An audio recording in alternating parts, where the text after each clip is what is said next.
I did a 12-hour ultra. So I just Oh, my ran for goodness. as long as I could, and I did 53.9 miles. No, thanks.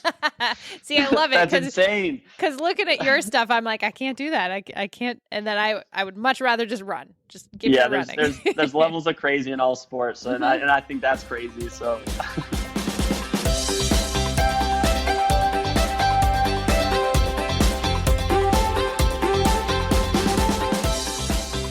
What's up, everybody, and welcome to episode 26 of the On the Runs podcast. I'm coming to you from a different location today. I don't know, Erika, if you can tell, but where you are, it looks very familiar to me. What's going on? Not much, dude. Excited to be getting into our Reach the Beach weekend. That's coming up real soon. I've been tying up some loose ends, getting ready for it. I have 0 loose ends tied right now. You've got like loose. What do they say in Peloton? Make sure your trainers are laced. Yeah, you've got untied shoes. That's right. Make sure there's no kids around the area after you're done. Make sure you put that little emergency stop tag safety away. Key. Safety your key. Safety key. That's right. You know it because you hear it from Bex every day. Mm-hmm. Well, you're in your typical spare bedroom studio with the Christmas lights up there, but you know it. I am at my parents' house in the workout room. I originally. What is that I see behind you, bud? What is that? Okay, so that is the Bike Plus. Ooh, The Peloton Bike Plus. They have the fancy one. I could spy that over your shoulder. Yeah, but look here. Let me flip the phone. That's I'm an getting a tour. old treadmill right there. Old. Hey, Okay. it still works, right? See all these pictures on the wall? Mm-hmm. Well, those are all my dad from Gloucester. He's from Gloucester. And then you got, baseball photos of us as kids, a ton of hockey photos. Those are all the team photos. There's more Is that over a car there. There is a car seat in here. You see some there. There's me. I know it's a podcast, no one can see, but this was the workout room as kids, right? Oh. This was the exercise room. It had an old school rower, had an even older treadmill at the time. No, it had one of those Nordic Track systems. Remember Nordic Track? Those were like the skiing things, weren't they? But it wasn't just the skiing thing. It was the one made out of wood. So this was that. It's a basement room. My dad finished the basement. The paint here has been there forever. The blue and I would call it pink, but it's like a different shade of pink. Those are some really old school, like 1960 snowshoes. Yeah. Cool. No, so this was my dad's office for the past few years. He just retired. There is a picture of my dad right there playing college hockey, or maybe that was high school at Gloucester. But yeah, so lots of history in this room. Oh, cool. Yeah, it's cool. So I set up for, I'm here because my mom will help watch the kids a couple days a week, but she had to do it on Monday, and we always record on Monday, right? Mm-hmm. So I set up this table down here. It's like one of those fold-up tables, and it's echoey, right? So I'm setting up. I didn't notice anything, so. Well, because I have this. You see this beautiful blanket? So I cover the table with this blanket to help with the echoes because I'm not in my bedroom studio full of laundry. That's right. But that's where I am. Sound buffer. I know. You need the acoustics, right? We talk about it every time. Yep. So. Yes, we do. Anything good? No, man, I'm just really looking forward to Reach the Beach coming up, and then I have my big trip to Germany coming up too. All right, so Reach the Beach. I need you to send me a checklist of things I need. You told me one already. I need a reflective vest. I'm telling you, Jessie is the best ever, and she already put one in that group, so you just need to check out all the stuff she posted. No. Remember what I told you today? I need you to be my manager. I have so much No, I need you. I need you to be my manager. I need you to tell me where I have to be at what time and when. I can't be your manager. I'm the talent. No, I'm just kidding. Well, that is true for the podcast. You are the rock star. You are. We're going to make that TikTok one day. Yeah, we're finally going to do it. One day when you know what? Let's do it this weekend at Reach the Beach. We're going to be like the most wacky people out there. Actually, that's usually the case with us, especially with the wacky wiggling inflatable arm flailing tube man. We're just going to add some microphones to the mix now. Oh, man. Come find us if you want to talk. I'm honored to be on Team PMS. I'm telling you, it is. It's a big honor. We've got like 50% newbies this year. Oh, my God. Okay. I have a huge surprise for the team. Do you? Oh, yeah. Huge. Well, I don't know how to call this huge. I'm going to Maybe I'm a little too much into this podcast. I don't know. But you got me to join Reach the You Beach. think? You got me to I join love the it. Reach the Beach team. And I'm like, I want to make something special for the team. And I did the banner last time and you were shocked, right? Well, That was an awesome surprise. well, when we were making our little updates for the maybe decisions we have to make that have to do with polyester cotton, right? I had Alejandra, I had her draw up a little special edition logo for Reach the Beach. And if I can flip my phone here, there it is. Oh my God, that's adorable. Oh my God. I love it. Oh, I absolutely love it. See the snowflakes and the penguins. Little penguins with the And I don't know if you can read it, but it says penguins marching south. Oh, it's beautiful. Look at that beauty. That could be like our winter one too. I love it. I love it. I love it. So if you are going to be at Reach the Beach, look for us because you made magnets for everybody. But I ordered 200 of these babies. Whoa. Those are limited edition, people. So Fingers Get your crossed they're hands coming on in one. on time. Fingers crossed. you So have till what? Thursday. Ooh, that's cutting it close. they're supposed to arrive on Wednesday. When this episode drops, they're supposed to arrive. All right. Awesome. Oh, those are so cool. Thank you for thinking of that. Thank you, Alejandra, for actually executing that. That is so cute. Look at those. I can't even with that. It was a ton of fun. She loved the surprise I did with the banner and loved your reaction. So she says, I need to see her reaction. She kind of hooked us up cute. on this one. She took care of us here. Oh, it's Aw, she beautiful. always does. She's wonderful. Oh, that's so cool. So thank you, Ari. I can't even say it, but thank you, Alejandra, for doing this for us. And Yay. everyone else, you're going to get to see some of her amazing work that she helped us do. Hopefully in the next few months. Fingers crossed. We'll Hey, see. they already do see it when they see our logos because she designed the original. They do, but there's more. Mm-hmm. There will be more, and it is fire. I really like it, dude. That's so cool. Those little, oh my God, those little penguins. That's so cute. So I'm really Hold on. Before I lose my train of thought, do you not want me to bring the regular magnets if you have a bunch of Ooh. those coming? No, let's Because I bring, have bring them all? let's bring everything. I mean, I don't know. We can. Is it going to take up much extra space? No, it's not going to take up space, but if you have 200 magnets. that's Well, gonna I kind of add up. figured. Well, you're right. Limited edition, man. They That's a are. limited edition. And if you don't get them this weekend, and you need one, you got to send me a message because if that doesn't reach happen, out. I'm holding on to these until next year. Yeah, it was a deal. I already have a special one of our other team magnets set aside for Sarah because she really wants one. She was really excited about it. I can't wait to unveil those. So wait, were you PMS first or were you Penguins Marching South? And then you realized, oh my God, we're 12 girls It and was we're Team always- PMS.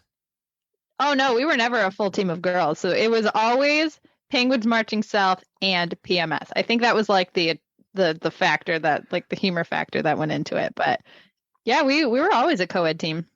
All right, cool. Well, I'm very excited. Yeah. I am officially runner number 3 now.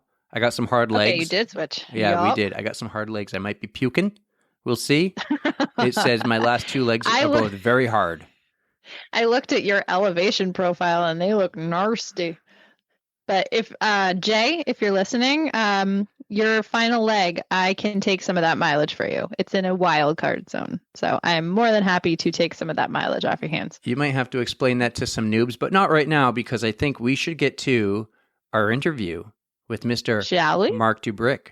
Oh, I'm so excited to get to his interview. He's so cool. He's a previous New Hampshire resident for a little while, and I believe you have some history with him that we'll get into. That's right. I met him about a year ago in a hot tub. Not a big deal. You know, just 2 dudes chilling out in a hot tub.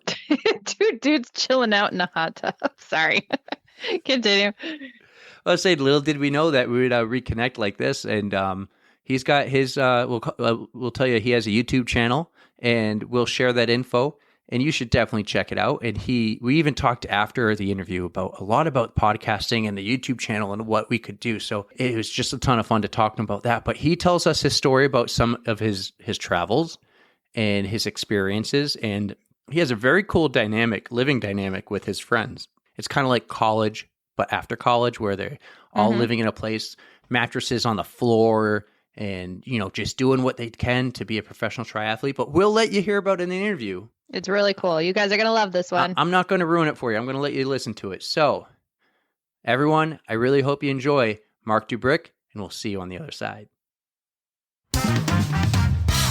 Our next guest on the runs is a worldwide traveler, a YouTube influencer, and according to a Google search, he's a world-ranked triathlete and currently training, hopefully, fingers crossed, for the 2024 Olympic Games to compete for the United States of America.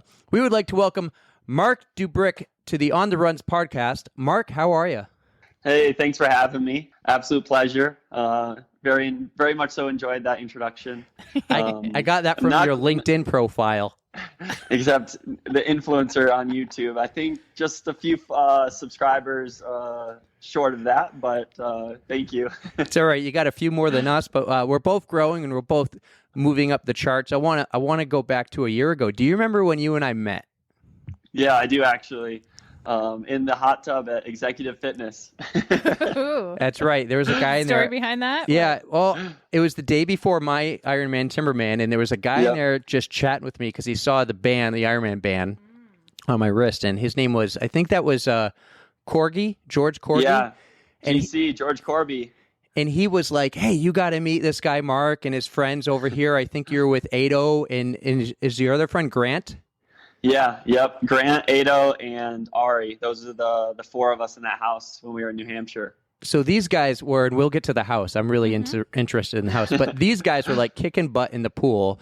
And I'm like, dad bod over here, just trying to finish a triathlon the next day. And then you told me you were doing, I think, Ironman Maine, and it was your first Ironman race coming up. And you were very humble about it. You're like, I don't really know. I've never done a race like this before. And I thought you were just very humble about it. And then I researched, and he finished second. Wow. Congratulations. Thank you. Yeah, I mean, going into it, I was, a little nervous. The training was good enough, was there. Like, I knew it wasn't going anywhere into like a mystery zone as far as like the volume of training. But the race, I've never raced anything longer than an Olympic before that. So I was pretty excited, pretty nervous, but very confident, I guess, going into it. And it definitely was a little bit of a breakout race for me for my professional career. And really the only reason I did it was there was a weird break in the draft legal calendar. Kind of happens every year. When you're from the US, you're either in Europe and you can race a little bit more and a little bit more easily. But if you're stationed in the US, which I'm sure we'll touch on a little bit, there's this weird gap. But yeah, and I also broke my hand. So that was a small issue. I broke my hand a few months earlier, so I wasn't able to swim as much. Okay, I didn't know you had the broken hand. Maybe that's why you were being a little more humble, because I remember like looking you up and being like, wow, this guy's good. And I'm like, these four guys, they all look like studs in the pool, and I'm like over like what am I doing here? Exactly. I'm like, they're probably looking at me like, you're doing an Ironman. No, actually, that's the best part about all of us. Like, we're all like, and that's the beauty of triathlon is people can, beginners to whatever, professionals can really just like come around this awesome sport. So anyone who's like looks down on someone who like a first time Ironman, first time triathlete, shame on them. Like, this is needs to be an inclusive sport, and that's the beauty. That's why I love triathlon is anyone can do it, even from super sprint to half full Ironman. But yeah, the broken hand, I don't know the date of it, but I was in Europe again.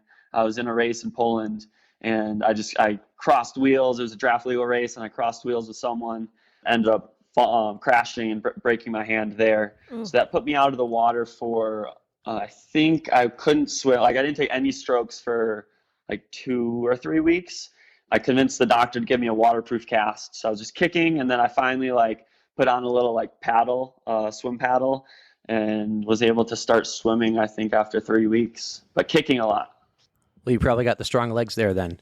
Yeah, and it's something that I was always super weak at growing up. So it was actually something ended up being a positive My swimming actually came back really quick. And then after, a few more months, I was actually the fastest I'd ever been in the water for some reason. I don't know. So blessing in disguise. So let's talk about how small the world is, right? So I meet him and his friends at the pool, and little did I know he was just starting a YouTube channel, and little did he know you and I were just starting the podcast. Like we only had one episode out at the time. And I called my friend Scott and I said, have you ever heard of this guy Mark or this guy George or any of these guys? And he goes, no, never heard of them. And then about a month or two later, Scott sends me a YouTube video. It says, check this guy out and follow him. And I'm like, Scott, this is the guy I met in the pool a couple weeks ago. and all of a sudden, Scott became like, everyone who listens to us knows who Scott is because we had him on. But Scott becomes like an avid fan, and I wouldn't call him stalkerish, but Scott did go to Florida, and you were in Florida, and we'll get to that. But yeah, it's just a small world, and then all the stars aligned, and we connected again. And this interview has been a long time coming, as like I would say February, but it's just funny how small the world is. So let's go back though to where you're from and how you got into the sports of swimming and running and cycling and or any other sports you played growing up. Yeah, let's go back a bit. It all kind of started with swimming. I'm the youngest I have two older siblings, so I was kind of just in their footsteps or in their splashes, I guess. My sister started swimming, my brother started swimming, and then I was just following them along, and I started swimming. That was probably age 5 or whatever, and I just kept up with competitive swimming through high school. And then, towards the end of middle school, started high school, I ended up meeting a bunch of friends, crazy guys on the cross country and track team, and just fell in love with running. So I just did those two sports growing up. Had a great opportunity to walk on to the University of Missouri track and cross country team, where the coach actually really enjoyed cross training. So I was able to keep up with the swimming, and did a few triathlons before that, but nothing like super serious. There's this junior elite series for triathlon, but other than that, just swimming and biking. Did some soccer, but yeah, just ended up just doing those two really. Sorry, I guess I skipped a bunch. I'm from Chicago, the Chicago area. No worries. Sorry. Yeah, a town called DeKalb. It's actually an hour west of Chicago. Northern Illinois University is there, and surrounded by a bunch of cornfields. So very much lived outside, sun up to sundown, playing capture the flag with my siblings. We had a great neighborhood, group of kids. So always staying active. Loved being outside. You know what I call that? Good parenting. Go play outside. No, yeah, and I do have some amazing parents. I was actually telling them about this podcast, and they're like, make sure you send it to us. Absolutely. Hi, Mom and Dad. Hi, Mom and Dad. I couldn't ask for more supportive parents, as, they encourage me and support me as I chase kind of my childhood dream, and something that it's more than just a dream, but a goal, because I do think it's realistic to shoot for this Olympics, and they're super supportive of that. I want to know if your parents, do they follow you around? Because you've dropped, you've been to Poland and competed in different places. Do they go with you, or? Yeah, they have a few times, not so much with the triathlon stuff lately. Well, actually, that's not true. So they're retired, recently retired. So they actually went to Croatia and Spain just recently on vacation, and I was in Girona, and I know we'll probably talk about that a little later. They actually stopped by in Girona because it's right near Barcelona. So they said hi to me. I showed them around the awesome city of Girona, and then they went on their way with their vacation. That's cool. But they went to a lot of my races in college. So University of Missouri is in the Southeast Conference, and they flew Southwest. Southwest is just an awesome airline. Mm-hmm. I wish I was sponsored by Southwest. Can we get them? Yeah. Maybe. We'll see what we do. So it's a super, most of the races were in the South, East, mm-hmm. of course, Southeast Conference. So it's just super convenient for them to travel from Chicago to any of those races. So they'd jump on down for a quick weekend. But yeah, I loved it when they come visit and watch me race. That's awesome. Erika's parents are everywhere we go. We're going to a baseball game tomorrow. They'll be there. It's like a fire versus police game. One of our friends is having a house they won't be there now. They just moved, dude. Oh, that's Yeah, right. my parents just moved. So we're in New Hampshire, and they just moved to South Carolina. Like, they've been gone for like a week now. Okay, so So he's lying. before but they would moved, be here. before they moved, they'd be everywhere. They'd be at the game. If a friend was having a party, they'd be at the party. Like, a barbecue, you would find them. Everyone would be there. But Erika's parents would usually be the only parents there because they would support her partying. My parents, they're just so chill, and like they love my friends. My friends love them. So yeah, they're always hanging out. It's awesome, isn't it? I actually family is super important to me, and it's funny though. Sometimes I have to no, mom and dad, I'm going to bed. I can't play. Like, we're big board game players. Nice. And we love outdoor games like bags. I'm from the Midwest, so cornhole is a big deal. And sometimes mom, dad, sorry, I got to go to bed. Big day of training.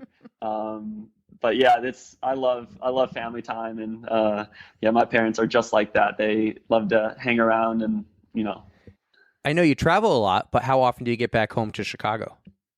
Yeah, it's been a little bit more. I'm just kind of in a weird spot trying to figure out where I really want to live. Not necessarily for the long term, but kind of where is best for me for training and progressing more in the sport. So I was in Girona was that May, June, and July. I was in Spain, but I also raced a lot there. So it was like a home base, and I would shoot from Barcelona to these other races. So I did, the WTS Leeds. I did one in Tunisia. I did one in Germany. And then I did another, just all over the place. It's so easy to travel when you're over there. That's so cool. Now, I have a question about that, actually. So if you can choose, how do you just go about living in these different places to train? Are you sponsored? Do your sponsors put you up? And all the traveling you do, I feel like I would love to do that, but there's no way I can do that without sponsors. Yeah, it kind of depends on what race, what ranking. So me personally, I'm not private about this information. So Girona actually ended up being a pretty realistic and smart thing to do. So you have the big flight over there, of course, which I was going to do anyways if I went over there to race. And then I split it with Grant and this guy Ari. And it was cheaper rent than we would have ever gotten in New Hampshire, and we each had our own room. So nice.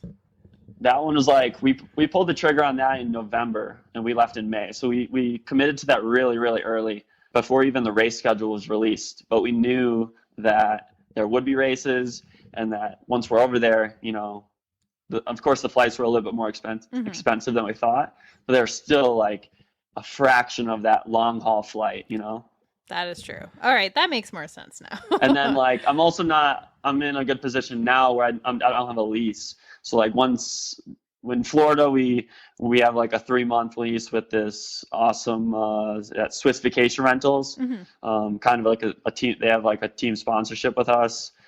She gives us a good deal, and we all just split the rooms, beds on the floor, just as cheap as possible. But it's an amazing place, and none of us need anything. I've lived literally with Ado for the past 2 years with our beds on the floor, and then Ado and Grant were in the other room on a bunk bed. It's not glamorous, but it's all you need, bare bones, but you get through. I loved it in the YouTube videos, in your Instagram stories. I loved it. I was it brought me back to college a little bit, and I'm this is epic. These guys live an amazing life. And it's an absolute blast. I actually do really miss the little foursome that we had there. But if things happen, triathlon's kind of again, like we were talking about, an expensive sport, and it's just sometimes takes its toll on people, and people got to do what they have to do, for personal reasons or financial reasons. But yeah, I'm lucky that I have no lease. So I went to Girona, and I was only paying rent there. And then I came back, went home for a little bit, stayed with my family, which is amazing. The Chicago summer is, it's honestly hard to beat the Chicago summer. And both my siblings live there. So I was able to get some quality family time, and then, just kind of up and left pretty randomly to come out to Boulder. I didn't have any place to stay. A bunch of friends were here, and they are super supportive. So I stayed a few days with some friends, and then my friend Evan, who actually you might have just missed. He left New Hampshire probably half a year before we kind of met in the hot tub. In the hot tub. You're too funny. Hot tub time machine. How did you, so let's go back in time then. How did you get in New Hampshire a year or two ago? Yeah, that's a good question. So the person I'm staying with, Evan, he actually was with James Peterson, my coach, for the summer, was it 2018, the summer of 2018, when James kind of had his first DTE, which is like a daily training environment, like a full-time squad. And I kept up with Evan while I was still in school. And Evan kind of was like, dude, it's awesome, like great environment. So I, just kind of packed up and went out to New Hampshire because that's where James is from. I wanted to join. I knew that like being with teammates was something I always wanted to do. And because it just like, it's more fun, as we've talked about with like the roommate situation. Teammates can just, not saying like I need motivation to train, but it just makes it more fun. So yeah, just 2018, James and I kind of clicked really well, trusted his training, really liked his training that he kind of told me about. And then, yeah, just sent it from University of Missouri straight out to New Hampshire. How long were you here for? I was there 2018 till just this past, right after Girona, I decided not to go back up to New Hampshire. I went from Virginia to Girona for the summer and then back to Chicago. So you guys had this apartment. It was for you, right? Or was there more? Yeah, there's four of us. And they're still there. They moved to a different apartment, but right there along that road, I don't even know, River Road or whatever. You can pretty much throw a stone to it from Executive. Yeah, I loved in your video seeing like you swimming at the Executive where I would swim and seeing you running on like the Nashua High School track, but also Mine Falls. Mine That's Falls. like my backyard right now. Mine Falls is beautiful. It's pretty nice. I like it there. And too. it is a great place to train and work out. Like we got the rail trails, like the National Rail Trail, Londonderry, all the other ones, and a beautiful area to go cycling in. How do you enjoy your time up here? And if you got any good stories about living with the guys, fill us in on post-college, professional triathlete, bachelor style living. Yeah, definitely bachelor style. Yeah, honestly, there's just so many good memories. It's just one of those things like I'll never forget. But can I think of like one specific memory? Not like on the top of my head, but there are just like so many instances where like Ari doing his YouTube videos, like he's the one who kind of got me started on YouTube, at least just to try it out. He is an absolute character. I miss him too. He's up in Washington, I think, or in Seattle. I forget where he's at. I think he's near Portland. But like each of those guys brought just an awesome dynamic to the house. Whether like Ari burning his coffee beans because he roasted his own coffee beans. So we're like waking up at 7 a.m., 8 a.m. to like, I like the smell of coffee, but like not when you much. roast your own beans, it's not necessarily the best. Like it's more burnt smelling. Oh yeah. And he's doing that in the house, and you just open our door and it's just smoke. To like I said, each of us had our beds on the ground, and Grant and Ari had a bunk bed. With like maybe 2 feet on each side of the bed in that tiny room. And then you step out and it's like each of us had at least 2 bikes. So it's like not much room either. And you step out to like our most prized possessions just hanging on the wall. And I don't know, there's so many good times. It's hard to like really nail down one. But you guys got along really well, huh? Yeah, we had a really, really good dynamic. That was the cool part. We all each had like something good to bring to the table, whether like in and out of triathlon. Because when you live with each other, like at some point you like sometimes people have a hard time turning off like the triathlon brain, but like others don't. So like I think it's all about the balance, especially when you live together and train together every single day, to have a good group of guys. Tell me about your famous pancake flips. Yeah, it's actually something that Ari and I became good friends over, because he would do this thing called the Strug Cake. His is like a vegan-friendly, as dense as you could possibly get. He actually made me one. I was driving down to Florida, and I had some car issues like 3 hours down the road from New Hampshire, right where he lives in Rhode Island or wherever I forget where he lives. But yeah, mine is just a mixture of like Kodiak cakes, except I use the Aldi brand, which is like the Aunt Maples and the protein cakes. Nice. And then just like if you want to make it super fluffy, you mix it with like just a generic like pancake batter.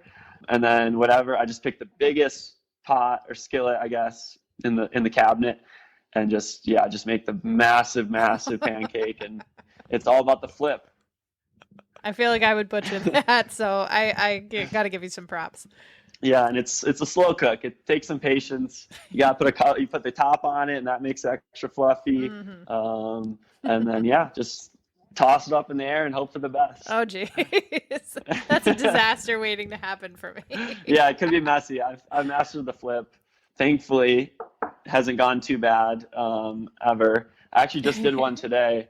I do it I usually do it like 2 to 3 times a week after like pretty hard sessions, because it's like pretty healthy. I mean, it's Kodiak cake, so it's got some good protein, and I do some peanut butter and maybe some chocolate chips and some syrup. So you're making on me the edge of being healthy, but it feels like a good reward after a 5-hour ride or a 3-hour ride with a brick, which is what I had today.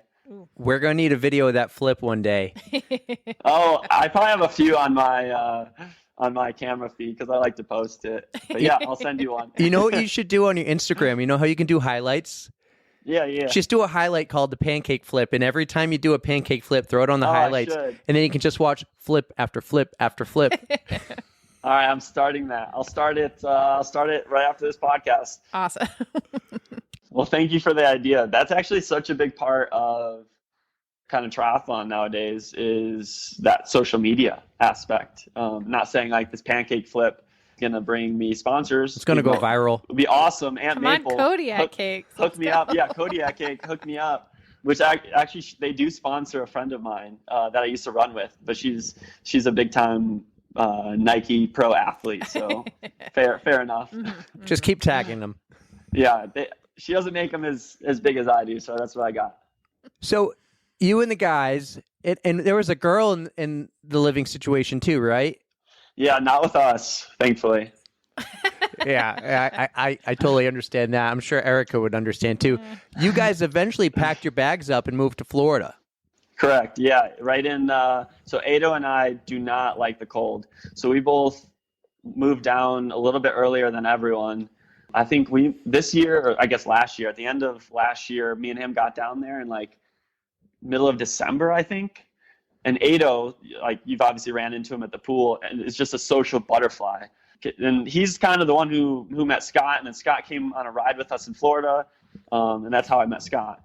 But so Ado met this guy Pitch, is his nickname, of course, down in Florida. So we stayed at one of his condos or something down there. And I did Clash Daytona, and then Ado and I just get like some good warm weather training before we both went home for like the holidays. He's from Boston, I'm from Chicago. So we both go home for just a little bit, avoid the cold as long as we can, and then come right back beginning of January. And then the rest of the team kind of gets there mid-January. So compare New Hampshire life to Florida life then for me. Oh, it's pretty different. Alligators. I mean, yeah. Well, first off, it's just the environment is completely different. In New Hampshire, outside of Bedford, it's rolling hills, pretty like steep, punchy bike climbs. And then you get, go an hour away or whatever to the Kankakee Highway, and you got some beautiful, beautiful climbs up in the White Mountains.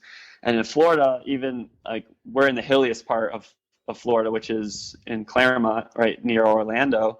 And, the longest climb you can get is maybe 2 minutes, a minute and a half. Oh. So pretty short, but the heat is awesome. You don't have to worry about, too cold of days. But yeah, you do have gators, but you also have like an awesome outdoor 50-meter pool. You got some good tracks if they're open. They're really weird about their outdoor tracks. They're like all gated. Weird. Which I don't like. There's no like public track. Oh. Florida people, come on, figure it out. Right. But yeah, it's awesome with how like the weather. It just breeds good training. And then where we're at that Swiss Vacation Rentals, it's a bit west of Claremont. We actually lived on a water ski like resort, and because we kind of got to know the owners, they let us swim in the little water ski lake. And it's just like we were doing some awesome days where we just like literally wake up, step outside from our backyard, dive in, and you just get like the most ideal open water session you could imagine. All right, that brings me to my next question, because you mentioned the water skiing little spot. Tell me about wetsuit stripping and flashing all the water skiers. How did you get a hold of that? Well, about 15 minutes before we recorded, I thought to myself, hey, I'm going to message Ado and get some questions. Like, I had triathlon questions and your life questions, but I said, hey, man, give me something on Marc. Give me something that would be good and funny. And so that's how I got that one. And I wasn't going to bring it up yet, but you talked about the water skiers. So I'm like, boom, got to do it. Yeah, well, oh man, that was almost a nightmare situation. Yeah, we whenever we swim with wetsuits, even if it's actually too warm, we'll start with wetsuits for the warm up, and then practice stripping them, because for all triathlon, especially short course, that can like make or break your race. So we set up this little course, and we would like time it so you could obviously see your improvements. So I'm stripping pretty quick, but I guess I just didn't tie my Speedo underneath. I wear the Speedo underneath the wetsuit. Oh, no. And I'm like tearing off this wetsuit as fast as I can, and I pretty much bring the Speedo with it. I had like I had my whole team behind me, my coach, all the girls, Ado, like not too big of a deal if they get flashed. But then in front of me is like this 75-year-old woman and these like two older guys who are getting ready to water ski. Oh no. And then for some reason, like I think someone was recording too. So if you want it, it's on video, like nice, untanned, like just butt cheeks. But oh, what a beauty. Full moon. Yeah, so that was close. Like it wasn't just a flash, like my whole Speedo almost came down just fully. It was close. That was pretty funny though. It was a good laugh. I love it. Love that you can laugh after about it. Mm-hmm. Yeah, that's what it's about. I mean, I don't know if I would have been laughing if it was full on strip, but eventually. Oh, I can only imagine if that happened in a race and what it would be like. It has happened in a race. I've heard stories of it happening, and I think you get disqualified, honestly, which is sad. Oh wow. Yeah. I didn't realize it was that extreme. Well, in my big Ironman, I've done one full. I've done a bunch of halves, but one full. One full, we had a men's and a women's separate changing area, and I mean, everyone would just take everything off and completely change. So in there it was fine, but I get when you're in the open field or let's call that makes sense, yeah. or let's call it the wetsuit stripper area, because they got the strippers there. I imagine, yeah, that would be a little different, but. I would rather like be able to get the wetsuit off though. There's been times or races that I've seen and heard of that people like their wetsuit strap gets stuck and they end up doing the race in the wetsuit. So you do a different form of triathlon a lot. You just got into the Ironmans last year, but we'll just call yours draft legal. What is it called? Like ITC or something, or? Yeah. Well, they kind of rebranded, but yeah, ITU, which is the International Triathlon Union.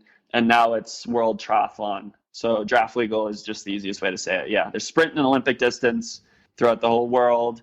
The top level is called the World Triathlon Series. So are you not allowed, are there not wetsuit strippers at your races like there would be at a local race or the Ironman I did? So you got to take it all off on your own. Oh, when you say wetsuit stripper, like there's actually someone whose job is to help you strip your wetsuit. Correct. I've never heard of that. No, you never heard of a wetsuit stripper? I've never heard of that. Oh, no, yeah. They all around here, like the Nashua Triathlon was the first one I ever did. And it's funny, there's a sign right there called strippers. It just says strippers.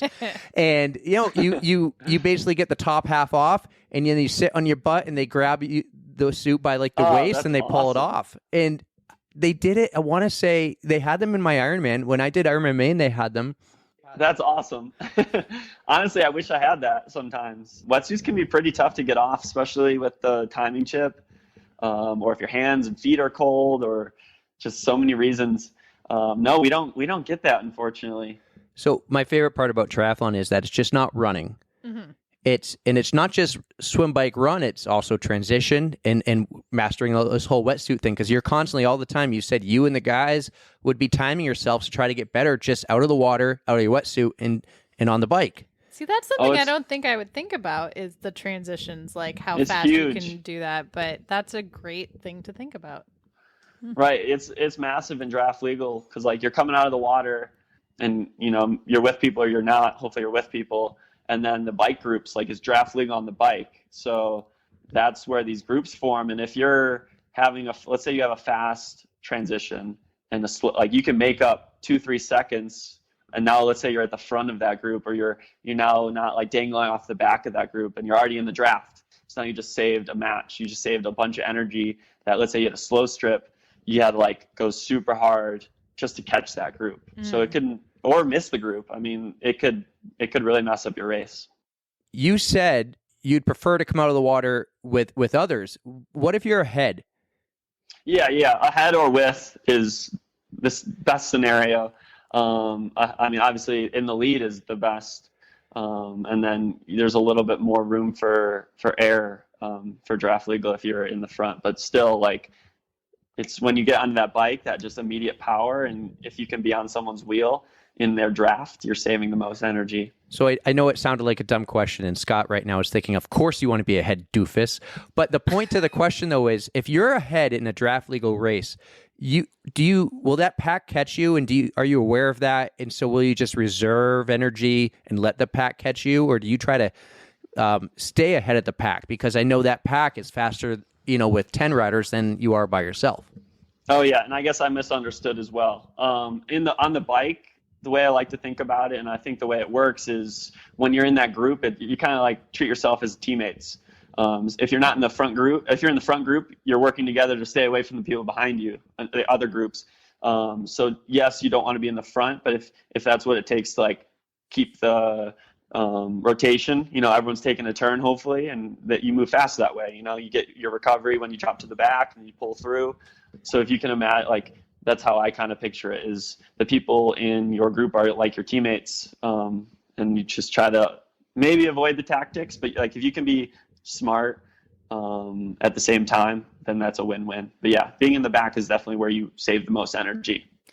So is that the difference between like that side of triathlons and like the Ironman, is that you can draft there and you're not allowed to in Ironman? Really? Yeah, exactly. Huh. So yeah, that's pretty much the only difference, besides the distance as well. Is you can draft on the bike, and they're the bike for mine, like the sprint distance is 750 swim, 750 meter swim, 20K bike, which is just over 12 miles, and then a 5K run, and then double that for the Olympic distance, where obviously 70.3 is, the ratios are quite a bit different. Yeah. As well, it's a 1500 swim, or I think 1900 swim, 56-mile bike, and then a half marathon. And now you got this like international distance, which is like the PTO racing and what Clash Daytona was last year, which is 100K total distance, which actually favors a little bit more of the swimmer. It gives you get an extra 100 yards. It's a 2K swim, and then I think an 80K bike, which is a little less than a half Ironman bike, and then a 11 point whatever run. It's 18Ks. Okay. Fun fact: Mark and I have both competed at Daytona. Oh yeah, have you? Did you do it last year? No, I did it a long time ago. I changed tires in NASCAR. Oh, that's awesome. I didn't know that. Yeah. What was your fastest transition? Fastest pit stop, somewhere in the 12-second range, 4 tires. Whoa, okay. They do a little faster now. Things have changed. I was doing it in like 2008 to 2011. Well, I have to say, like, all my friends who are NASCAR fans, when I was running, I did the day before the race or 2 days before the race, they let the pros go out on the track, and that was amazing. Like, I've watched NASCAR before. I've seen the Daytona 500, but like, unless you're standing on the track, you don't comprehend how steep that is. So do you know, okay, so when you swam in Lake Lloyd in the middle of the track, right? Yep, in Lake Lloyd. So you know how that lake became to be what it is? I don't know if I want to know. They needed, no, this one's fine. They needed all that dirt to make the turns so high banked. So they dug a big hole in the middle of the racetrack and put them in the corners to create the banking. It's like 36 degrees banking. And then they filled it with water. There we go. And now we can do triathlon. That's right. It is neat how all these racetrack properties are not just about racing anymore. They do triathlons, they do music festivals, even for the Timberman Ironman race, they even use part of the property of New Hampshire Motor Speedway. Like, these properties are ginormous. It's not just the racetrack. So they're getting into it where these racetracks are now hosting marathons or triathlons or Tough Mudders, Spartan races. They all, everyone's in the money-making business. So, yeah, I mean, and as far as so Clash, Daytona, the Challenge, whatever company, they put on just an amazing race. So I think some big names were there too. Oh, huge names. But if even as a destination race, I would have loved that. I mean, it was a destination race for I get to go to some really cool places, and that's definitely up there on one of my favorite race venues. Even though it wasn't a good race, just everything being there and how ginormous that stadium was, it was so cool. So being an up and coming professional triathlete, we'll call it up and coming because you're young, and I really feel like triathletes hit their peaks in their 30s. When you're at a race like that, and there's some big names, I imagine T.O. was there, Lionel was probably there. I don't know if Tim Don was there, but I like to follow Tim Don quite a bit. Do you approach them and say, hey, my name's Mark, and I'm new at this, fresh out of college, and do you try to create a bond or a friendship, or just seeking advice and tips? Yeah, I do. And so T.O. I didn't meet before the race. I think I said hi to him. So the race, it helps if the race puts something on. So like I said, Challenge and Clash, they do a really, really great job of treating the pros well. Even someone like me, an up and coming, let's say, I'm almost getting the same treatment. I'm getting the press, not the press conference for the pre-race, but I'm getting the photos. I'm getting introduced to people, introduced to sponsors. I'm meeting everyone, and they bring all the pros together, and you can, mingle, and they have after parties and these social stuff. So when races do that, it's super easy to network. And I love it. T.O. is definitely someone who I've actually been seeing him run here. I haven't ran with him here, but that's right. He's in Boulder. Yeah. So he was commentating that race. He did not race it when I did it last year, but Christian did, Ben Canute. So Ben Canute's dad was actually one of my first mentor coaches, because he's from Geneva, Illinois. So Ben Canute and we've talked quite a bit, and we'll have some good races in the future, I'm sure, and maybe do a breakaway swim every once in a while as well. That's right, because his number one is swimming as well, right? Yeah, I mean, his bike, he's just all around super strong.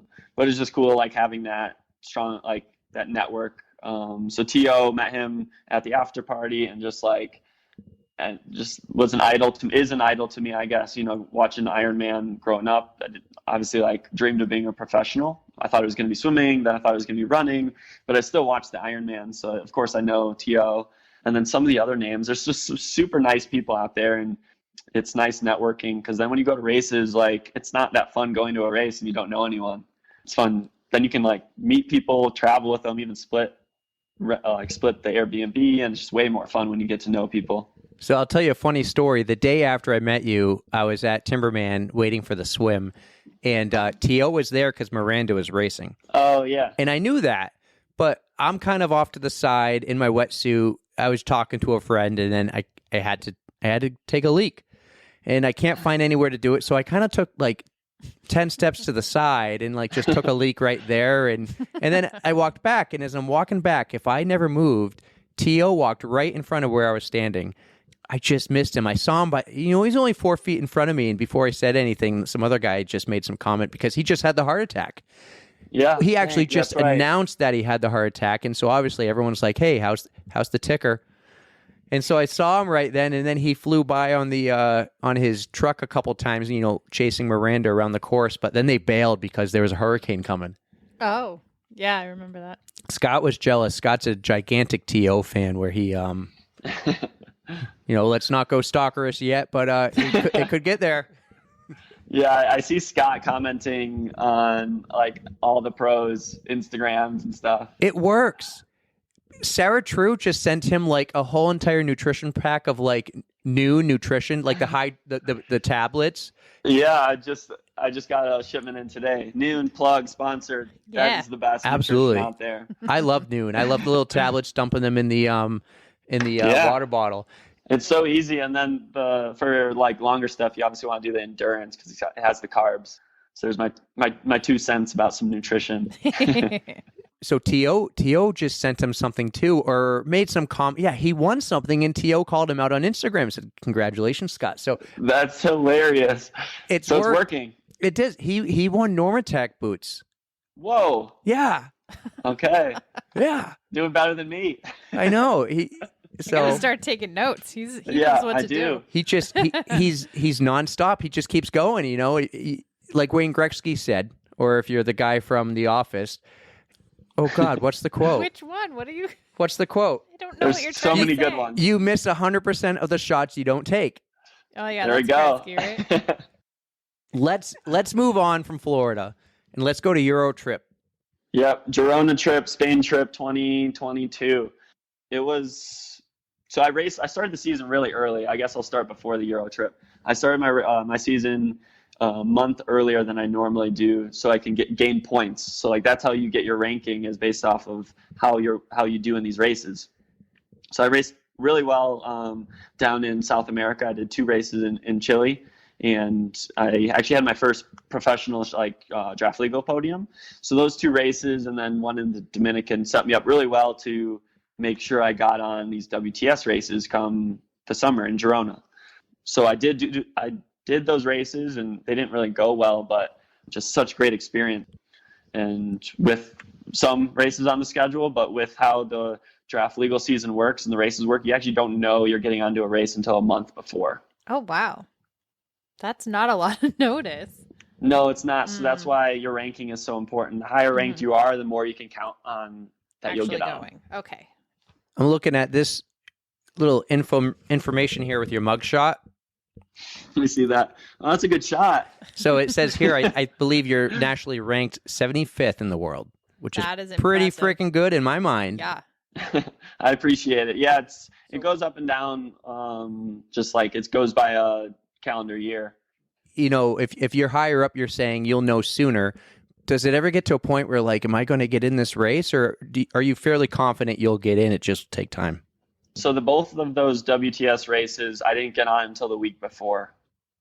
So really, really last second. So do they cap it at a certain number, and that's why they don't tell you right exactly. away? Oh. So for those WTS races, it's 55-ish on the start list. And each country is only allowed to have either it's 4 or 5, 4, I think. So like, I think, I don't even know what I'm ranked in the US. Let's just say I think I'm 7th. So if the 5 in front want to do it, then I know even if I'm in the top 55, if those 5 want to do it, I can't do it. Oh, wow. So it's like, it is tough, but that's just how it is. You just got to race well, and the better you are, the more points you have, the higher your ranking, the more guarantee you have you'll get on a race. And if you don't get in the race, what's kind of the consequence there? Like do you just not get to compete? Do you lose out on money you were hoping to make revenue wise, or do you just, well, one, has it ever happened, and what's your mindset when it happens? Yeah, I got lucky by rolling on to those races at the last second. So they were, I definitely thought I could go in and compete and do really well. They were, of course, every race is a great experience and a great, learning experience. But of course, I guess all the above to what you said. You don't pay the entry fee until you get there. Actually, there's no entry fee at the top level. The U.S. Federation covers that. So unless you booked your flights, then you wouldn't be able to get those reimbursed unless you got paid a little bit more. Mm-hmm. So there, of course, you're losing out on doing really well, the potential to do really well, make money, make sponsorship, better sponsorship connections. So there's things you miss out on, of course, and it's definitely hurts when you don't get on a start list. But for me, it's always just if you don't get on, all right, well, it's not the end of the world. It's not, the end of the season. It's just, I got to get back and race better, train harder. All right. So you're out there in Europe, and I don't know if I'm jumping around, but we were talking and trying to think of, okay, you're going to be there for over a month. Let's try to do the interview then. And all of a sudden you disappeared for a little bit. And that's when I ran into Ado, And you got like a bad case of food poisoning. Am I right? Yeah, that was a rough start. So that was right when I got there. I flew from the U.S. to Girona, put some stuff in the house, went to Arzachena, which is in Sardinia, Italy, one of the islands, and it was my first World Cup of the season. Actually, like only my second World Cup ever. So like, there's 3 tiers. Is the middle one. I got just like stupid sick from both ends. Code brown, as you call it, all night. No. That was tough. But I still raced. Like, I was there.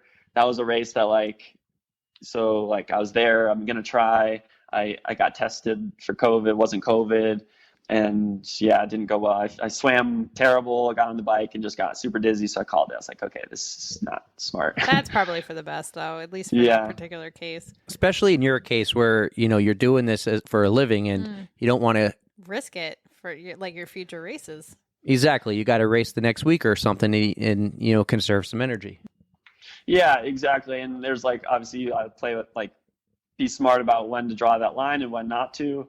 That's why I still raced. Because things, I was very fit going into it. So I was just, things could maybe go well, but it did not.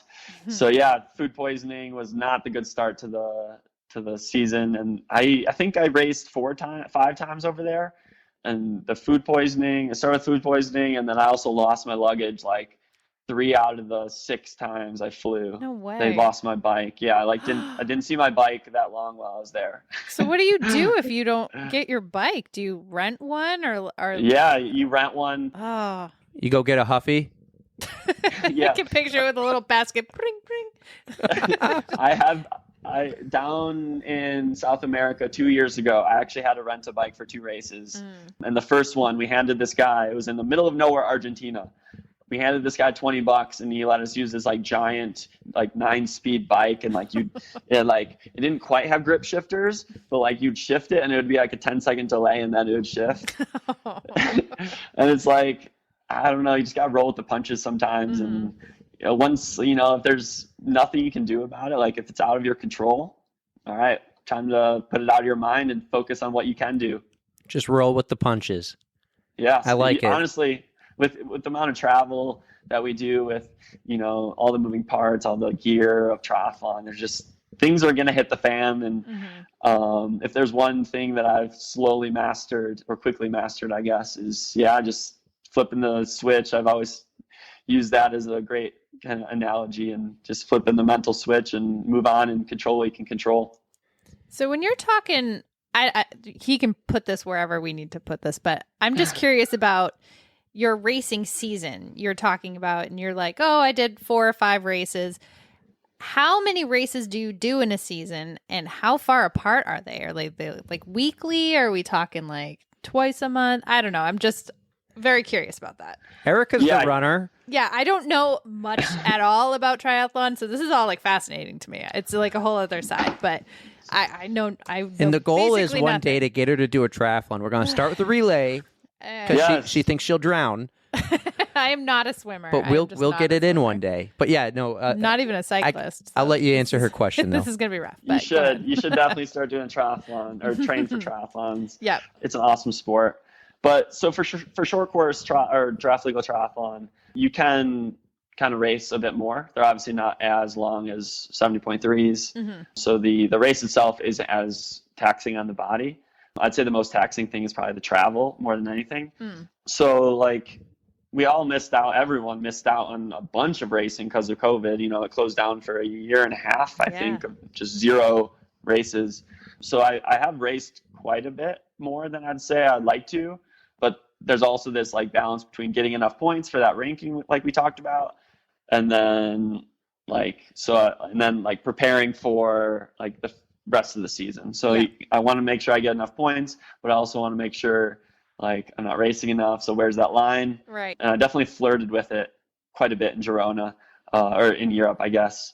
So I did 3 or 4 in a row, which I would never want to do more than, I'd say 3, cap it at 3 in a row if it's big travel in between. But then the goal, of course, is to when you get to that top level of triathlon, draft legal triathlon, you really don't need to do as much because you're probably highly ranked, so you don't have to worry about getting on a start list. if you're high enough ranked in your country, then you don't have to worry about, the country allotment. That's a 5 or 4 or 5 per start. And then you just do the WTS series. So there's only 8 of them throughout the whole year. Okay. Obviously, you'd sprinkle in a few more World Cups, but you're not chasing points. You're not chasing these like races in Tunisia or maybe some of the ones in South America, because you don't have to worry about actually getting onto the start lists.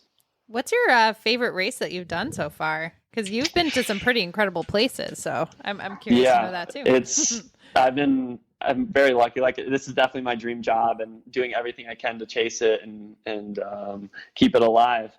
But very lucky to go to some awesome places, like even in the U.S., like Clash Daytona, mostly because of the venue and the people who are there, and the race director, Bill Christie. He's the owner of Challenge. Just amazing people. But oh man, some of the ones that stand out, like the one in Chile earlier this year. It was in like the volcano region in Villa I think it was called, down near was it Pucón, I think is the bigger city across from this lake. Oh wow. And it was just like 3 volcanoes in the backdrop, and they're all snow covered, and it was just beautiful. That was a highlight one. And then like it's weird, I wouldn't say they're the most pretty, but they definitely come along with the craziest stories. I've done 3 races in Africa now. One in Tunisia, one in Morocco, and one in Egypt. Oh wow. And Egypt was beautiful. So that was the race that was after the Poland one where I broke my hand. I actually still raced with a broken hand. Did you? He's like a hockey player. Dude, we play through I would anything. run with injuries. I know that's not wise, but I would do it anyways. Right. So that one wasn't smart, but it was one of those times. Flight was booked, hotel was booked. I didn't know it was broken yet. I actually got a good tour of the Egyptian healthcare system, and they treated me super well. Got an X-ray there, found out it was broken. So I ended up just swimming, with a closed fist, biking with the, two fingers holding onto the handlebar. And once I got to the run, it was definitely a sigh of relief. Next time you see Scott, ask him about the Mexican healthcare system. Oh gosh. Yeah, we can ask Grant about that too.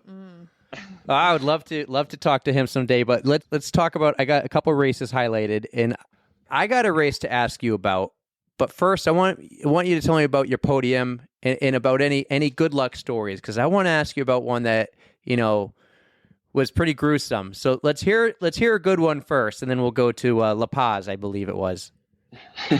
Yeah, I believe in luck and bad luck, but the one where things just seemed to go super well was earlier this year. Started off the season, like I was telling you, early down in South America, down in Chile, with the podium down in Viña del Mar, so right on the coast of Chile, and just good swim, good bike, and brought it home on the run.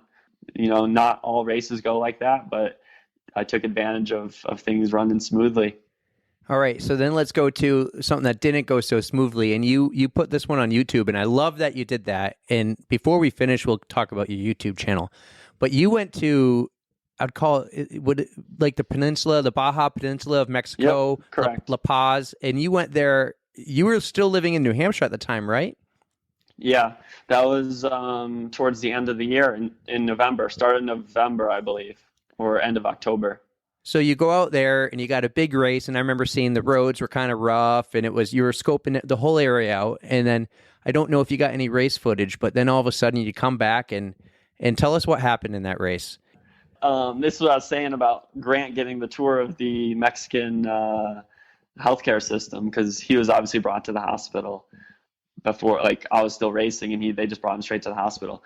But yeah, that was the start of the YouTube channel, and the reason I started the YouTube channel was mostly was not to get sponsorships or anything or be an influencer by any means. It was to kind of show the short course draft legal side of triathlon, tell some triathlon stories, bring some tips and stuff, but also bring the whole emotion maybe, and the story behind training and racing. So that's what I did with that video, and it was definitely a brutal race with a big crash. Just what happens, it was one U-turn. It was the out and back Olympic course, which never happens. So in draft legal, there's usually multiple laps, like a crit course, crit cycling course. Yep. But they decided to do like one 20K out and one 20K back, crossing over a lot of gravel, some rough roads. So we made it around the U-turn, one gigantic group, and it like gets really like, it's called like, I call it like a slinky effect. So, the front people of the group get a nice cleaner line, and then they get out of the saddle and usually sprint. And then the people behind usually have to brake a lot longer. They're going into the turn slower, and then they end up having to sprint for a lot longer coming out of the turn. So I was set up pretty well. I was towards the front. So we slinkied out, and then all of a sudden, like, I think there was a headwind too. So we really like slowed down. And I think a lot of people coming off that turn didn't realize how slow the front was going. And then all of a sudden there was just this big like pile up. Someone like kind of crossed across the whole group and took someone out, and I was just caught up in that, and so was Grant. Oh no. Yeah, that was pretty bad. I mean, I ended up better than Grant. Grant had a dislocated collarbone, so some torn ligaments, and I was just a good case of like my full back, all my back was just skinless, I guess, and I'll say that in the nicest way. Right? Road rash. Epic road rash. Like not only your back, that was you're right. It was like 2/3 of your back from the video, which I love that you showed and shared it. But it was also your hand and your leg. And what was the next process like after that of healing and trying to get back going? I know you obviously got right back on the bike the next day, but like, did that set you back, or what was the result of that healing wise and getting going again? Yeah, that one was like kind of one that pushed me over, because I'd already crashed earlier that year with the broken hand, and then I actually crashed like twice. That was the third crash of that year. That one was like, I wouldn't say it was the final straw, but it was just like so tired of like crashing and dealing with this road rash and not having good results that I knew I could. So it was like that culmination of all of that emotion just kind of coming through in that YouTube video in a way. But yeah, I don't even know. I think I went to the store and in broken Spanish asked for like hydrogen peroxide, whatever, like something to clean. I just pointed to this. My Spanish is not good. I was like, I need something to clean this, and I just like poured it on myself, because Grant wasn't there. Like I didn't know where he was. Honestly, his dad texted me, so I still finished that race. But his dad, I got a text from him. Hey, where's Grant? Can you go find him? And I'm like, oh gosh. I had no idea where he was. And then finally I got another text. Okay, he's in this hospital here. And then I think Grant finally got Wi-Fi and called me. So yeah, I just took a taxi all the way there, somehow found him. So at the time, you don't know what happened to him, and he probably doesn't know really what happened to you. No, we talked about it. He said he saw me get back on my bike, and then that was the last time we saw each other for like, I don't even know, 3-4 hours, because again, this is another reason why they don't really do 20K out and back courses, is because that's a really long ways from transition from anything, So yeah, he got picked up with his bike, and they brought everything. His bike was separate, but yeah, brought him to the hospital with another guy. Thankfully there was Wi-Fi and stuff, and people were super nice. That's why I love it. Like there was another race going on, a big triathlon, A-Troop triathlon, and just like the community kind of comes together. Like they saw me super bloody, messed up, but like, so they're willing to help me. And then they found out I was going to the hospital to help a friend. So like, I think another athlete, like got me a taxi and told them the address in Spanish to this taxi driver who spoke no English. And then this taxi driver saw my friend. He actually came into the hospital with us. I think he knew the front desk receptionist or something crazy. And he ended up staying with us for like 3 hours while Grant was getting checked out. And then he drove us back. Like that was so crazy. This taxi driver he even stopped at the pharmacy with us. Like what a guy. What a good guy. What a really? guy. Seriously. It's the community in the sport's amazing. We just had a guy on who he's run 45 straight Boston marathons, but he was in the 2013 Boston Marathon with the bombing, in a similar story. He's cold. He doesn't know where his people are, and a bunch of college kids took him in, and then they got a taxi. Someone got a taxi to bring him all the way to Wilmington where his people were. It's just like the people in these communities are amazing. Yeah. Yeah, I love it. And, you see it in New Hampshire quite a bit. And then I've just been blown away here. Like, so you see someone on this, like stopped on the side of the road. Like I got a flat tire today, and there's probably 6 cyclists who passed me all asking me if I was okay. Oh, wow. It's probably pretty clear I had a flat, but they're still asking, which I love. Like just the community, and then the cars, like that's a big thing, is the safety with the cars. All the cars, most of them at least, tend to give you, the full lane when they pass you. Same with Girona. Just the cars and everyone else just gives right away, no matter what, to cyclists and pedestrians, which is super, super reassuring. You obviously can't take it for granted. You always have to ride defensively. Don't expect them to do it, but it's nice when they do. So how's Grant doing now post, you said collarbone, right? Yeah, he was healing up still in Girona. It was a slow process. He would have been better off breaking it, honestly. Because he just dislocated it and tore those ligaments. So it was a long process, but he's getting back to it. It was frustrating for him in Girona, but it was obviously a beautiful place to live for the summer. So we had some good training together, but he also took some weekend trips and took advantage of the amazing stuff that is in Europe. Before we finish up, tell me about your YouTube channel and what's your goal with the YouTube channel? Yeah, the YouTube channel has been lacking a little bit. I meant to put out some awesome videos from the Euro trip, but it'll come back eventually. The goal is to just tell my story and bring kind of any lessons or tips to people who enjoy triathlon or want to get into triathlon, whether it be training, nutrition, just fun stories, good laughs. But yeah, that's pretty much it. Well, definitely the good laughs. I like those. I think when you have that in your stories and your videos, almost anyone can watch and still enjoy it. They don't just have to be a triathlete. And I think that's kind of the goal for us. But we can get these people on like you to share these stories, whether they're great, bad, ugly, the code browns. Well, thanks for having me. It was really fun. Obviously, this was a few months in the making. Well, before we go, do you have any shout outs, any sponsors, any names you want to drop, anyone you want to thank? Or, we have no sponsors on this podcast, so the floor is yours. Well, thank you. Yeah, of course, you got to start with the family. We talked about that earlier. Biggest supporters out there, parents, siblings. Couldn't do it without them. James Peterson, my coach, and then we talked about Noon. Got a few other New England sponsors, Team Psycho. It's an age group, triathlon group up there, mostly in Boston.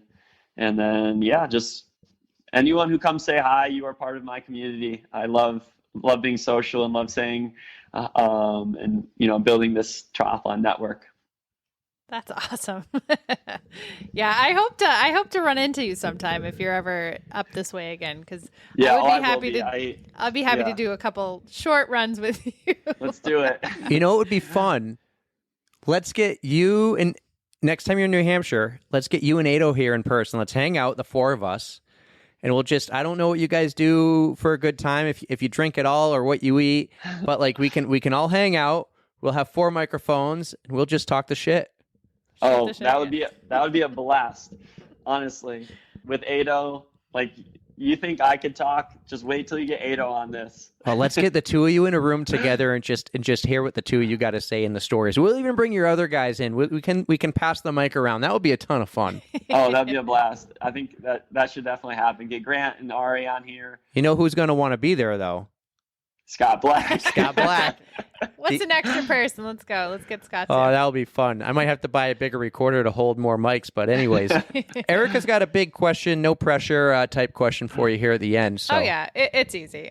So we like to ask all of our guests. We have a Spotify playlist, and we ask our guests if they want to add anything, like what song pumps you up, just gets you in the mood to exercise, just anything at all that you enjoy listening to. So what would you pick?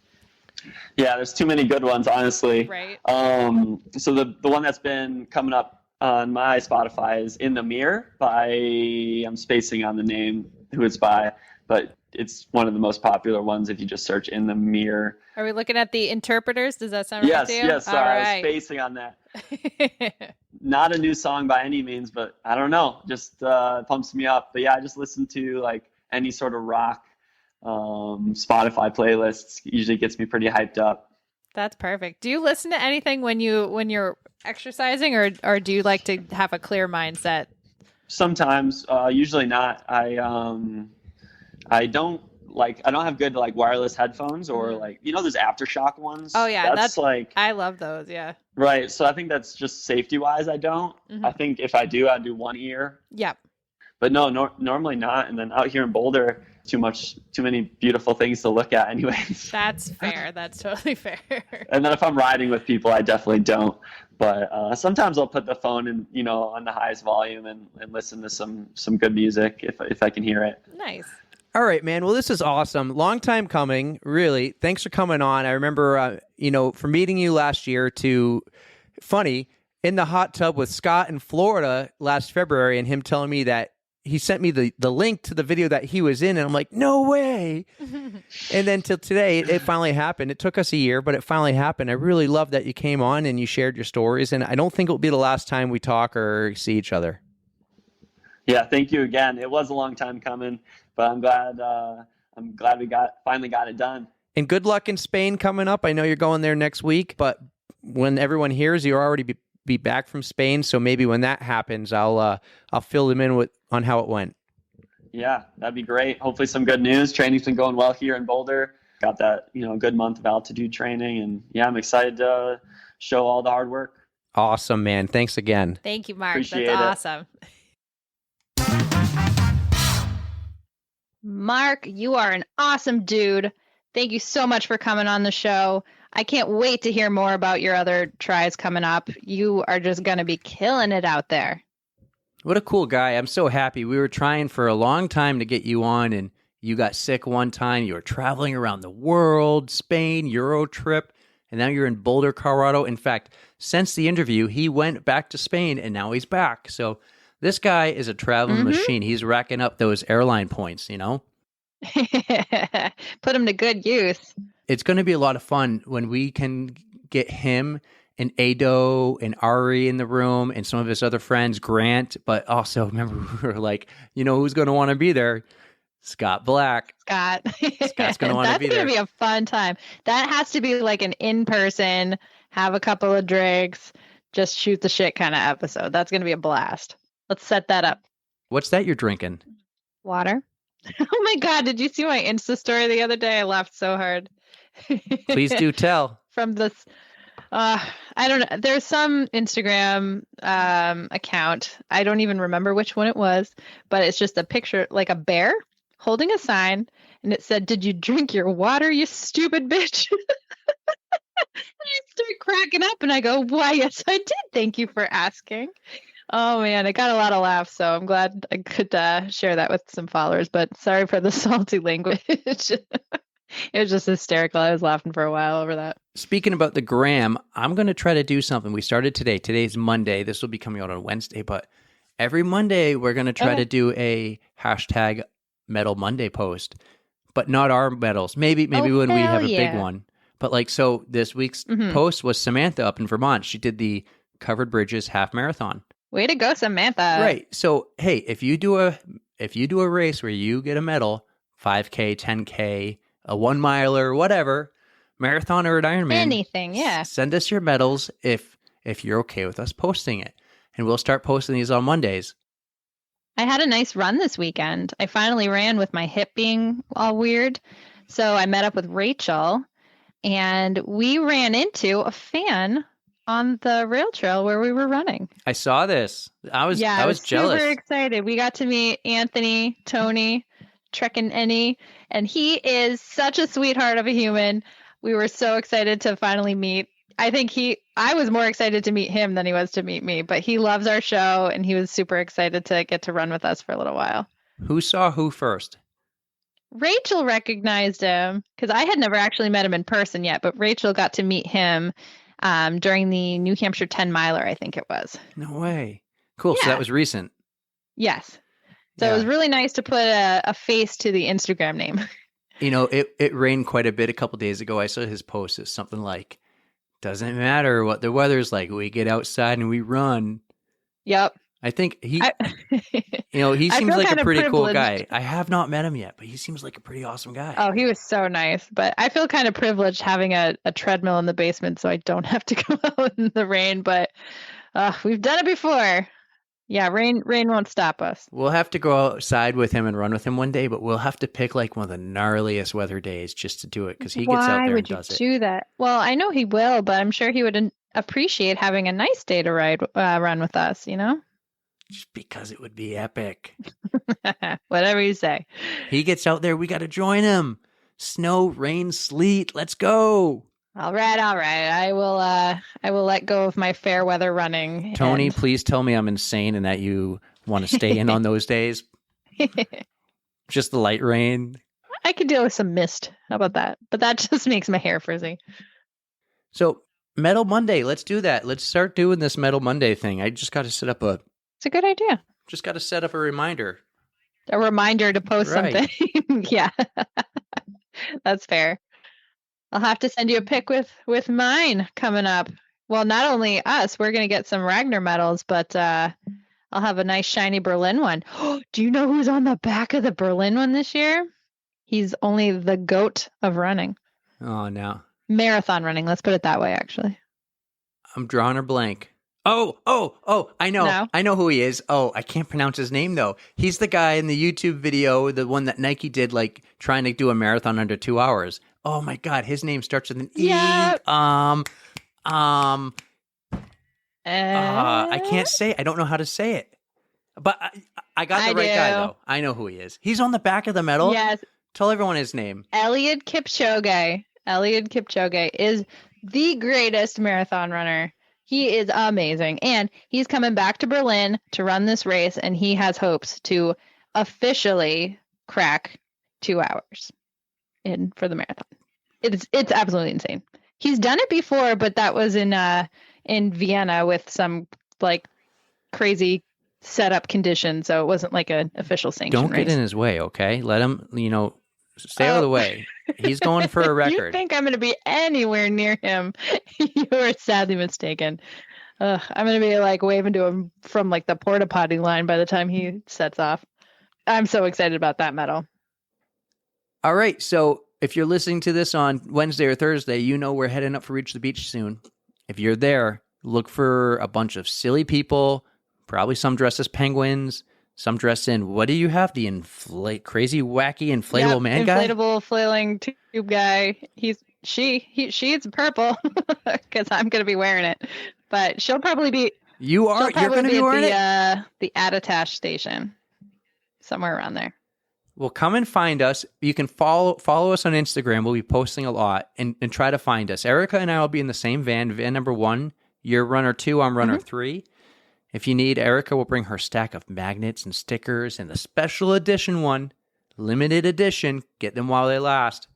Come and say hi. So I really hope we do meet a lot of people there. I think we're bringing the mics. I think that was a plan. We'll do like quick little segments. So if anybody has any stories they want to share and we can find a quiet place to record, maybe we can work something out. It doesn't even need to be that quiet. We can just throw the mic out and hit record and go and see what happens. We don't really have a plan what to do with the mics. We'll kind of maybe wing it, maybe do a little recap episode and throw little stories in between, maybe little 2-3 minute stories if people come by and do it. And if not, hey, we'll do some recap like Ultra Down. Anchor Down. There you go. Anchor Down is the Ultra Down. And that was pretty fun when I was talking to Lori this week and pretty much signed you up for the 24 hours. So no you're pressure. welcome. I don't like it, but it'll probably happen. Who knows? I can't commit 100% yet, but we'll see. It's every episode you get a little closer. Just like you trying to go to Kona. What's your verdict with that? It's a no right now. I think I'm going to go camping. Just watching my phone. That's fair. Yeah, I want to go so bad. Gotta go. I'll figure it out. But yeah, and I got a lot of things on my plate. But Reach the Beaches this weekend. I really hope, if you see us, come say hi. I know a few of you have already said you'll be there. So I hope to see you there. That'll be so fun. All right, Erika, you got anything else as we wrap this up? You know what I do? In light of recent events with what happened to Eliza Fletcher, I wish that we could be at a point where violence against women wasn't a thing, especially while we're running and trying to do our thing. So just be safe out there, ladies, and take care of yourselves, because hopefully someday this won't happen anymore. But that's not the world we're living in. And I know that's kind of ending things on a sad, damper point, but it is the world right now. Oh, we also need to stop victim blaming. That's a big issue also. people were saying that this happened because she was running by herself, that she was running early in the morning. Women should be able to run whenever they want, wearing whatever they want. That shouldn't be the issue. 100%. I don't think you could have said it any other way more perfect than all that. So I was watching a video. If I can find it, I'll send it to you. But there was a whole bunch of videos like put together that just says like, let me run, let us run, let women run. And I was like, oh, that's such a thing.